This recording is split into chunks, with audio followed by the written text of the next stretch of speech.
আসসালামু আলাইকুম বন্ধুরা, চতুর্থ শ্রেণীর শিক্ষার্থী বন্ধুরা, আজ আমি তোমাদেরকে ত্রিভুজ শেখাবো। ত্রিভুজ ত্রিভুজ দেখো, এক নম্বর কথা হলো বাহু ভেদে ত্রিভুজ তিন প্রকার। বাহু ভেদে ত্রিভুজ তিন প্রকার।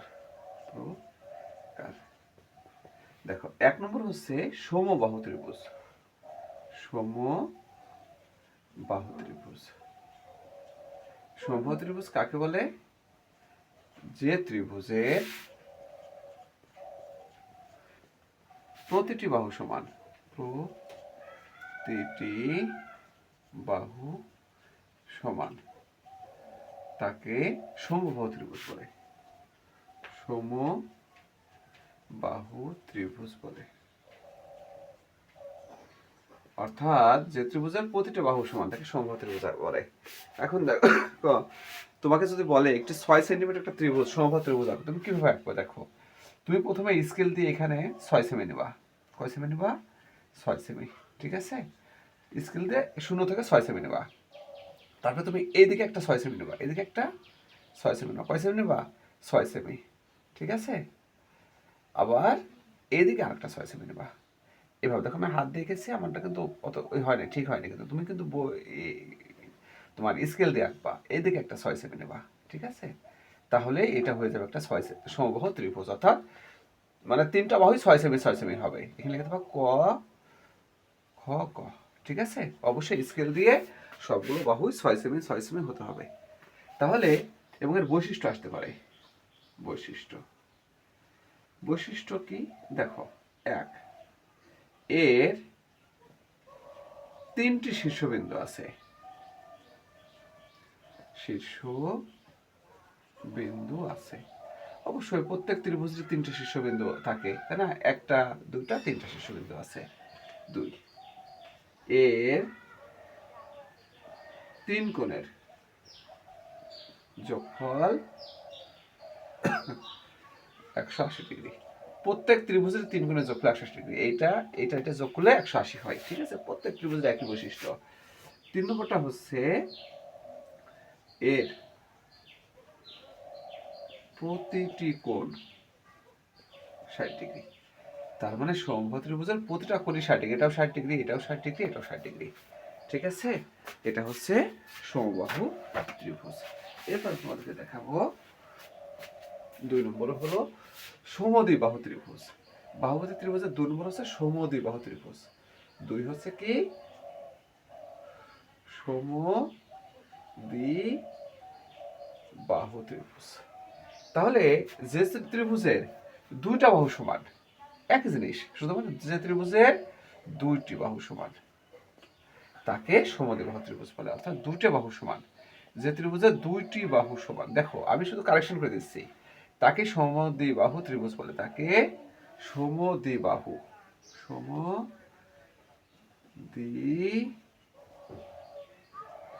ত্রিভুজ বলে।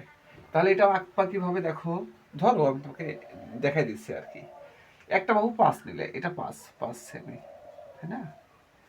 এটা 7 নাও, ধরো এইট পর্যন্ত 7, এই দেখো 7 সেমি। আমি হাত দিয়ে এঁকে নিচ্ছি, তোমরা কিন্তু অবশ্যই স্কেল দিয়ে এঁকে নেবা। এটাও 7 সেমি নেবা, এটাও 7 সেমি, তাই না? তাহলে এটা সমদ্বিবাহু ত্রিভুজ হয়ে যাবে। ক খ গ। দেখো, এখন বৈশিষ্ট্য আসলাম, একই বৈশিষ্ট্য হবে। এর 3টি শীর্ষবিন্দু আছে, অবশ্যই 1 2 3। এর 3 কোণের যোগফল 180 ডিগ্রি। অবশ্যই যে ত্রিভুজ হোক তার 3 কোণের যোগফল 180 ডিগ্রি হয়। শুধু এইখানে হবে এর কি 2টি কোণ সমান। এর 2টি কোণ সমান। কোণ সমান। কোণ দুটা সমান। দেখো, এই কোণ আর এই কোণ, কারণ সমান সমান বাহুর সাথে যে কোণ থাকে সেই কোণ সমান হয়। ঠিক আছে, এটা হলো আমাদের সমদ্বিবাহু ত্রিভুজ। এবার আমি তোমাকে দেখাবো বিষমবাহু ত্রিভুজ। বাহু ত্রিভুজ 3 প্রকার। 3, দেখো, বিষমবাহু ত্রিভুজ, তাই না? বিষমবাহু ত্রিভুজ, বিষমবাহু ত্রিভুজ। তাহলে কি হবে এখানে? দেখো, এখানে হবে যে ত্রিভুজের, এখানে হবে 3টি বাহুই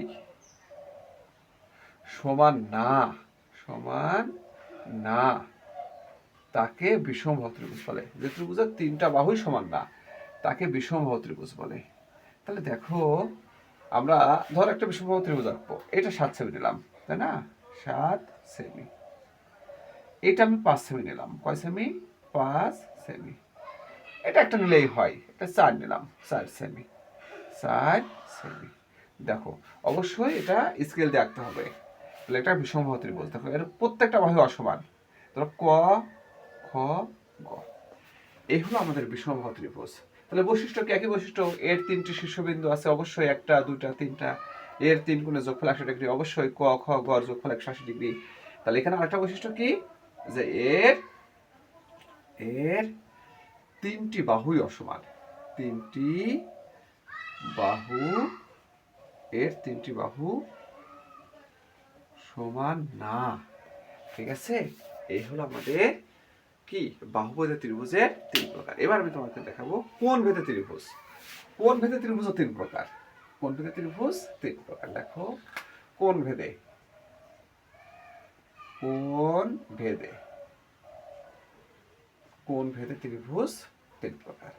তাহলে এখন আসতে পারে প্রথম ত্রিভুজটার নাম কি? হ্যাঁ, দুঃখিত, এটা কিন্তু বিষমবাহু ত্রিভুজ। 3টে বাহুই সমান না, তাকে সমদ্বিবাহু না, এটা বিষমবাহু ত্রিভুজ হবে। বিষমবাহু, বিষমবাহু। যে ত্রিভুজের 3টি বাহুই সমান না, তাকে বিষমবাহু ত্রিভুজ বলে। ওকে, এখন আমরা আসবো কোণ ভেদে ত্রিভুজ 3 প্রকার। 1 নম্বরটা কি? 1 নম্বর হচ্ছে সূক্ষ্মকোণী ত্রিভুজ। সূক্ষ্মকোণী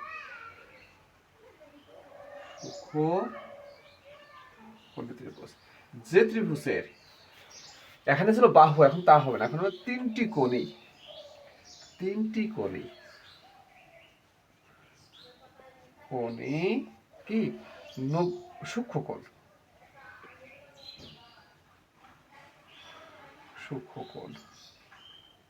যে ত্রিভুজের 3টি কোণই সূক্ষ্মকোণ, তাকে সূক্ষ্মকোণী ত্রিভুজ বলে। তাকে কোন ধরনের ত্রিভুজ বলে? সূক্ষ্মকোণী ত্রিভুজ বলে।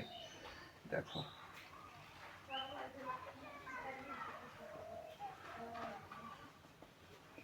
সূক্ষ্মকোণী ত্রিভুজ বলে। এখন বলতে পারো সূক্ষ্মকোণী ত্রিভুজ, সূক্ষ্মকোণ কি? মানে সেটা হলো 90 ডিগ্রি সে ছোট, প্রতিটা কোণই, হ্যাঁ, 90 ডিগ্রি সে ছোট। হুম, এই যে, মানে সে 90 ডিগ্রি হতে পারে, সে 80 ডিগ্রি হতে পারে, সে 70 ডিগ্রি হতে পারে, সে 88 ডিগ্রি হতে পারে, সে 89 ডিগ্রি। মানে এই 90 চেয়ে ছোট হইতে হবে। যে 90 চেয়ে ছোট সেই সূক্ষ্মকোণ। ঠিক আছে? হতে পারে সে, দেখো আমি আরো কিছু দেখাচ্ছি, 45 ডিগ্রি, 25 ডিগ্রি, মানে 90 চেয়ে ছোট। দেখো 90 কিন্তু এখানে বড়, আমি দেখে দেখে রাখছি। 35 ডিগ্রি। এরা সবাই সূক্ষ্মকোণী ত্রিভুজ। অর্থাৎ যে ত্রিভুজে প্রতিটি কোণ, 3টি কোণই সূক্ষ্মকোণ। অর্থাৎ সূক্ষ্মকোণ মানে কি? সে 90 ডিগ্রি চেয়ে ছোট হইতে হবে। এরা সবাই কিন্তু সূক্ষ্মকোণ। ঠিক আছে? কারণ কি, এরা সবাই 90 ডিগ্রি চেয়ে ছোট, তাকে সূক্ষ্মকোণী ত্রিভুজ বলে। এখন দেখো, একটা সূক্ষ্মকোণী ত্রিভুজ যদি আঁকতে বলে, তাহলে কি করবা? যে কোনো একটা ত্রিভুজ আঁকলেই হয়ে যায়। তুমি স্কেল দিয়ে এইটা দিলে, এই যে একটা সূক্ষ্মকোণী ত্রিভুজ হয়ে গেল। কারণ এর কোনো কোণই 90 ডিগ্রির চেয়ে বড় না, সবগুলো কোণে 90 ডিগ্রির চেয়ে ছোট। কারণ 90 ডিগ্রি মানে কি, লম্ব তৈরি করে, তাই না? তো এটা একটা সূক্ষ্মকোণী ত্রিভুজ। তাহলে এর বৈশিষ্ট্য কি? এর 3টি শীর্ষবিন্দু, অবশ্যই আছে 3টা শীর্ষবিন্দু। এর 3 গুণের যোগফল 100, কারণ ত্রিভুজ হলে 180 ডিগ্রি হয়, 3 গুণের যোগফল। ঠিক আছে? আর এর 3টি বাহু সমান না, হতে পারে ওটা না, আমরা এটা দেবো। এর প্রতিটি কোণ সূক্ষ্মকোণ। দেখো কি, এর প্রতিটি কোণ সূক্ষ্মকোণ, সূক্ষ্মকোণ। ঠিক আছে? প্রতিটি কোণ সূক্ষ্মকোণ। ওকে ফ্রেন্ডস, এবার কোণ ভেদে ত্রিভুজের 2 নম্বরটার নাম কি? সমকোণী ত্রিভুজ। কি লিখবো আমরা? সমকোণী ত্রিভুজ। সমকোণী,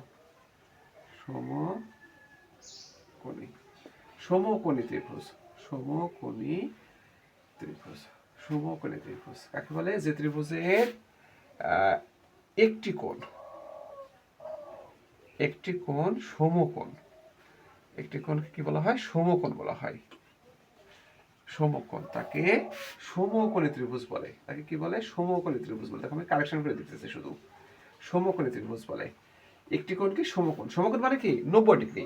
সমকোণ মানে 90 ডিগ্রি। তাহলে 90 ডিগ্রি আরেকটা নাম কি? লম্ব। লম্ব মানে কি? একদম সোজা, দেখো লম্ব তৈরি হয়। এই যে একটা কোণ এখানে 90 ডিগ্রি হবে, এই দেখো 90 ডিগ্রি তৈরি করছে এখানে, ঠিক আছে? তোমার স্কেল দিয়ে একদম সোজা করে এরকম একটা কোণ আঁকবা, তাহলে সে সমকোণী ত্রিভুজ হয়ে যাবে। ক খ গ। তাহলে বৈশিষ্ট্য কি? এর তিনটি শীর্ষবিন্দু ঠিক আছে, এর তিন কোণের যোগফল 180 ডিগ্রি, অবশ্যই এর এর একটি কোণ সমকোণ, একটি কোণ, একটি কোণ সমকোণ, সমকোণ বা সূক্ষ্মকোণ, সমকোণ বা 90 ডিগ্রি, একটি কোণ 90 ডিগ্রি লিখতে পারি। এর একটি কোণ 90 ডিগ্রি, অথবা লিখে দিতে পারো সমকোণ, কারণ সমকোণ বলাও যা 90 ডিগ্রি বলাও তাই, ঠিক আছে? এর একটি কোণ 90 ডিগ্রি বা কি সমকোণ, ঠিক আছে ফ্রেন্ডস? এবার আমি তোমাদেরকে দেখাবো কোণ ভেদে হলো একটা দেখছি সূক্ষ্মকোণ, সমকোণী আর স্থূলকোণী ত্রিভুজ। দেখো স্থূল, 3 নম্বরটা হলো কি স্থূলকোণী ত্রিভুজ। স্থূলকোণী ত্রিভুজ, একটি কোণ একটি কোণ, তাহলে ওখানে ছিল একটি কোণ সমকোণ, তাই না? এখন কি লিখবো আমরা? স্থূলকোণ যে ত্রিভুজে একটি কোণ, হ্যাঁ, 90 ডিগ্রি এর চেয়ে বড়, 90 ডিগ্রি এর চেয়ে বড়, সে হলো তাকে স্থূলকোণী ত্রিভুজ বলে। স্থূলকোণী, স্থূলকোণী ত্রিভুজ বলে, তাই না? এখন 90 ডিগ্রি বড় মানে কি? এটা তো একদম সোজাসুজি 90 ডিগ্রি হয়। দেখো যদি আমি এটাকে এইভাবে নিতাম, সে তো 90 ডিগ্রি বড় হয়ে গেল। হ্যাঁ, ধর এটা নেই, হ্যাঁ, এই দেখো, এই দেখো 90 ডিগ্রি বড় হয়ে গেল। কিন্তু লম্ব, লম্ব থেকে একটু আমরা ঢাল করে দেবো, এই দেখো 90 ডিগ্রি বড় হয়ে গেছে। হ্যাঁ, এটি স্থূলকোণী ত্রিভুজ। আমরা যে ত্রিভুজের একটি কোণ 90 ডিগ্রি এর চেয়ে বড় তাকে স্থূলকোণী ত্রিভুজ বলে। তাহলে বৈশিষ্ট্য কি? বৈশিষ্ট্য হচ্ছে এটাতে ঠিকই থাকবে, এর তিনটি শীর্ষবিন্দু আছে, এর তিন কোণের যোগফল 180 ডিগ্রি, এর একটি কোণ 90 ডিগ্রি এর চেয়ে বড়। ওকে, তো ফ্রেন্ডস সবাইকে অসংখ্য ধন্যবাদ।